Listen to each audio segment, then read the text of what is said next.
আজকে আমি একটা লোটে মাছের পকোড়া করে দেখাবো তোমাদের। তোমরা খেয়ে বলবে, নিজেরা করবে এবং খাবে, খেয়ে বলবে কেমন হয়েছে।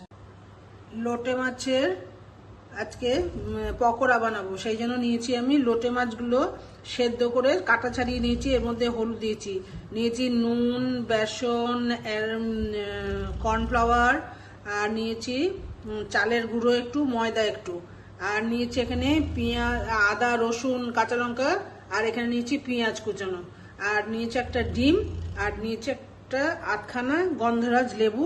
এই রসটা আমি দেবো, তোমরা দেখতে থাকো। লোটে মাছের ব্যাটারটা আমি করে নিয়েছি, সব যা ইনগ্রিডিয়েন্টস গুলো দেখালাম সেইগুলো দিয়ে সবাই মেখে নিয়েছি। এর মধ্যে একটু ধনেপাতা দিলে ভালো হয়, কিন্তু আমার আজকে ধনেপাতা নেই বলে দিতে পারলাম না।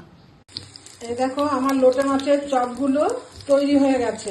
এখন এগুলো খাওয়ার জন্য একদম রেডি। আজকে বেশি কিছু রান্নাও করিনি, ডাল করেছি, ভাজা করেছি, আর উচ্ছে ভাজা করেছি, আর আমের টক আছে ফ্রিজে, সেটা দিয়ে আজকে লাঞ্চ সারবো।